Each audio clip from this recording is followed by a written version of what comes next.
Okay, so this is part 2 of the Creativity and Project-Based Learning lecture.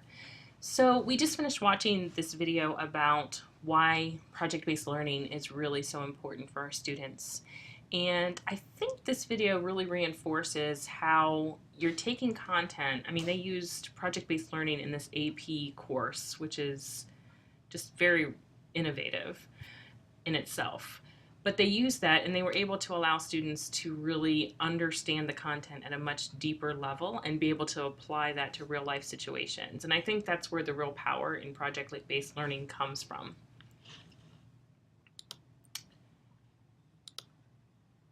And so what exactly is it, just to kind of really key in on what exactly happens during problem-based learning and the methodology for project-based learning. So students basically assume a role in some sort of scenario that has been teacher directed. So the teacher figures out what that scenario is going to be. Sometimes you can actually even have students assist with that. But especially when you're first starting out, I think it's really important for the teacher to sort of develop that scenario. And then the students are led through this process you can see here in the bullet points A through H. Essentially, they're posed questions or issues. They then have to determine the importance of each of those issues, identify what resources they're going to use. A kind of a really important point is D, where it says to gather and integrate information. So this is a very important phase. This is where they're really learning the content they need in order to be knowledgeable about the situation and also be able to solve this problem or come up with solutions to the issues. Then they brainstorm. Oh, goodness, I apologize for that. This brainstorm piece here is where all of the collaboration takes part. Really, this is where a lot of the collaboration takes part. There's a lot of give and take here. The students have to learn to value each other's opinions and creative process, and so I think that's really important. This is also sometimes a little hard to teach students, so it really just takes practice to become good at this. Then the students take action after they've come to some sort of consensus. They've reached a consensus and they take action here.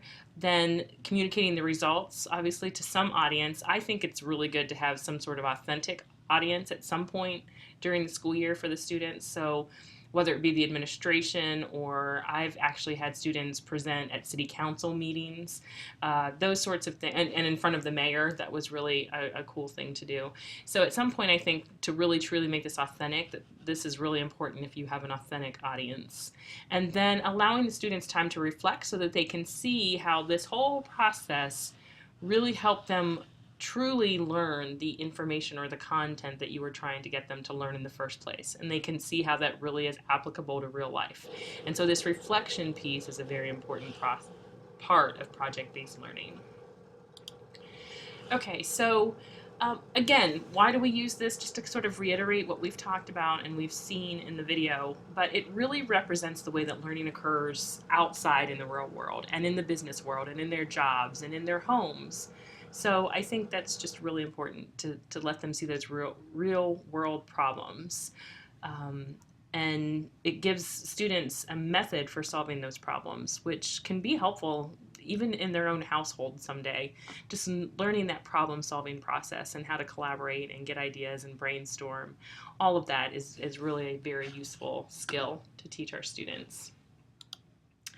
Project-based learning is also extremely engaging. We saw the student that said that from the video who said they were the worst dropout ever.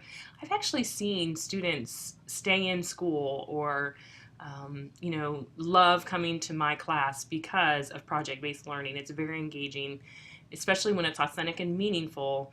Students become very motivated and they take ownership in the process. And they really become responsible for their own learning, which is what it says, that they're the directors, they're their own directors in their learning process.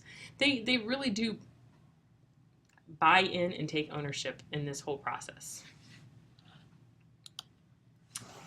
And we use project learning because it definitely increases the likelihood of being able to transfer the information that they have learned into a different situation. So take that information that they've learned, understanding the content that they've learned, and being able to apply it to situations that are different. And so the more I think kids become better at this, or students become better at this, the more chances they have to practice this. So, and that transfer is really a huge piece. A lot of standardized tests, AP tests, their likelihood of being successful in college or in the workplace shows, all of this shows that if students are able to take that information and transfer it, they'll be much more successful. And so I think it's really important. That whole transfer piece is very, very important. So, how do teachers generally feel about using project-based learning? And this has come from research, but essentially it's different. It's very student-driven. There's basically the problems prompt some sort of skill development that's going to take place. So normally in a classroom we teach content, and sometimes those skills are never reinforced. But with project-based learning, you do teach those skills, and they have the chance to develop certain skills, whether it be public speaking or computer skills or communication skills. I've mentioned that. Problem solving skills. All of these skills are very, very important. The other thing teachers say is that it's hard. It's hard to come up with a really good project-based learning idea. However, it's very good for the students. So although it's hard for you, that's what your job is. Teaching is hard, and so we need to make sure that we're giving our kids the best, and this is one way that we can do that. The other thing is it's hard because you're consistently using the inquiry process. Now, for us science teachers, I don't think this is as difficult. Science kind of lends itself to project-based learning because that's what labs are. That's what the experimental process is, engineering design, all of the things that we talk about in science. For other content areas, well, and even for science teachers, this guided inquiry process, you're the guide and the kids are developing solutions. So there's going to be a lot of open-endedness, and you're giving up a lot of control, which can be hard for teachers. Teachers are managers. And so this is sort of difficult for us to give up. But it's best for our kids. That's what we have to remember. It's very time-consuming. It takes lots of time to plan. I suggest that you collaborate with colleagues when you're planning these projects. But in the end, it's absolutely wonderful. You've never seen high engagement such as this. Students, like we said, we had the worst dropout ever in the video because students love being engaged and love being able to direct their own learning.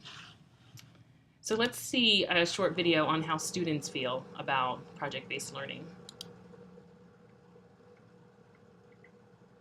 Project-based learning for me is always different than learning in the classroom, just because you actually get to do what you're talking about. When you do something, not only do you learn it better, but it affects you in a way that I think is a lot more influential than just learning. It's something different, something that's active, that you can take it and not control it. In project-based learning, you really need to have self-control, and you have to be able to manage your feelings and step back and say, there are other people I'm working with, and I have to respect that feeling. With a project, you're really able to give your own unique and individual voice into answering the assignment. You learn about people in a way that few other types of learning will teach you. So you have to be able to be like, okay, I'm going to cut these pieces out, and I'm going to glue this day, I'm going to paint that day, and I'm going to add this day. You have to be able to stay on top of everything and manage everything effectively. Okay, so just a little bit about what students say about it, that it's very rewarding for them, essentially, is what I've always heard. I have also heard that it's very hard for the students and very difficult for the students, but that's a good thing. School should be hard, and we should be encouraging them to use those higher level orders of thinking. So I encourage you to spend time brainstorming with other colleagues. If we had been doing this lesson in class, I would have given you time to talk about some ways that you could come up with some project-based learning activities for your students in the future.